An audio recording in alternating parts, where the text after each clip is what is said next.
Hi friends, அனைவருக்கும் வணக்கம். Welcome to our channel. இன்னைக்கான கரண்ட் அஃபேர்ஸ் பார்க்கலாம். ஃபர்ஸ்ட் கொஸ்டின், 2025-26 நிதியாண்டில் நாட்டின் பொருளாதார வளர்ச்சி எத்தனை சதவீதம் இருக்கும் என மத்திய அரசு வெளியிட்ட தரவுகளில் கணிக்கப்பட்டுள்ளது.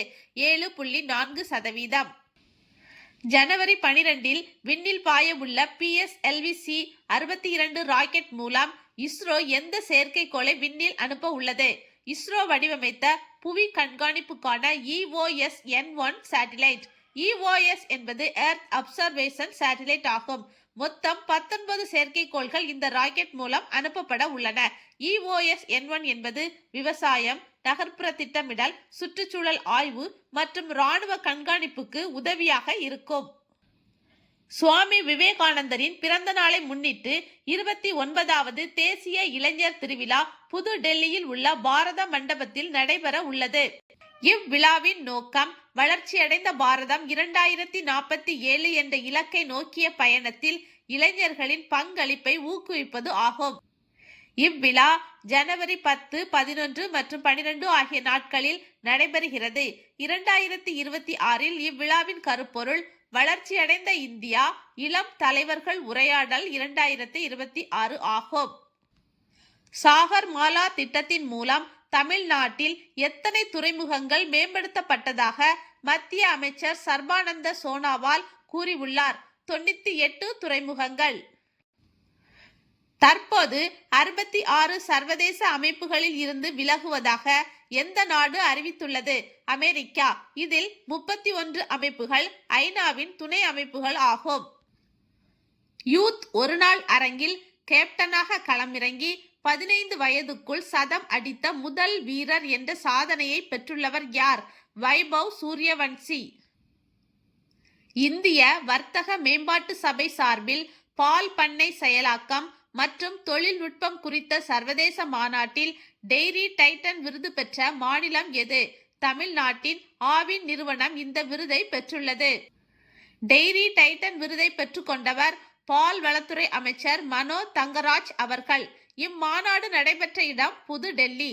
இவ்விருது பால் வளத்துறையில் நிலைத்தன்மை மற்றும் விவசாயிகள் நலனை ஊக்குவிக்கும் மாநில அரசின் சிறந்த தலைவருக்கான விருது ஆகும். இந்தியாவில் முதல் முறையாக டீப் டெக் தொழில்நுட்பத்துக்காக மாநில அளவில் உருவாக்கப்பட்ட Tamil Nadu deep tech start up கொள்கை 2025 மற்றும் 26 எந்த மாநாட்டில் முதல்வர் மு.க. ஸ்டாலின் அவர்கள் வெளியிட்டார்? உமாஜின் மாநாடு. நெக்ஸ்ட் கொஸ்டின், உமாஜின் தமிழ்நாடு 2026 தகவல் தொழில்நுட்ப உச்சி மாநாடு எங்கு நடைபெற்றது? சென்னை நந்தம்பாக்கம் வர்த்தக மையத்தில். இம்மாநாடு ஜனவரி 8 மற்றும் 9 ஆகிய 2 நாட்களில் நடைபெறுகிறது. தமிழகத்தில் 32 மாவட்டங்களில் இருந்து மென்பொருள் ஏற்றுமதி நடைபெறுவதாக இம்மாநாட்டில் கூறப்பட்டுள்ளது. 4வது ஆண்டாக பன்னாட்டு புத்தக கண்காட்சி 2026 சென்னை கலைவாணர் அரங்கில் ஜனவரி 16 முதல் 18 தேதி வரை மொத்தம் 3 நாட்கள் நடைபெறும். ஜனவரி 5, 2026 தமிழக அரசு இலவச மடிக்கணினி வழங்கும் திட்டத்தை சிவகங்கை மாவட்டத்தில் தொடங்கி வைத்தது. இது எந்த திட்டத்தின் கீழ் வழங்கப்படுகிறது? உலகம் உங்கள் கையில் திட்டம். இந்த திட்டம் 20 லட்சம் மாணவர்களுக்கு மடிக்கணினி வழங்குவதை இலக்காக கொண்டுள்ளது. முதல் கட்டமாக 10 லட்சம் மாணவர்களுக்கு மடிக்கணினி வழங்கப்படுகிறது.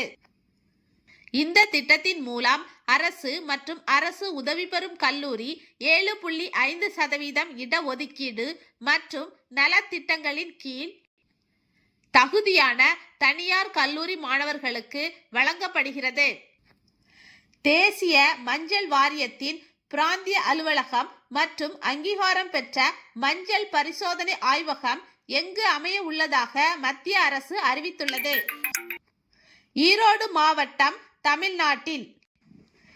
NTB என்பது நேஷனல் டர்மரிக் போர்டு. NTB-யின் தலைமையகம் அமைந்துள்ள இடம் தெலுங்கானாவின் நிஜாமாபாத். லாஸ்ட் கொஸ்டின், NRI அல்லது குடியுரிமை இல்லாத இந்தியர் தினம் அல்லது பிரவாசி பாரதிய திவாஸ் கடைபிடிக்கப்படும் நாள் ஜனவரி 9. ஜனவரி 9, 1915 அன்று மகாத்மா காந்தி தென்னாப்பிரிக்காவிலிருந்து மும்பைக்கு திரும்பியதை நினைவு கூறும் வகையில் இந்த நாள் கடைபிடிக்கப்படுகிறது.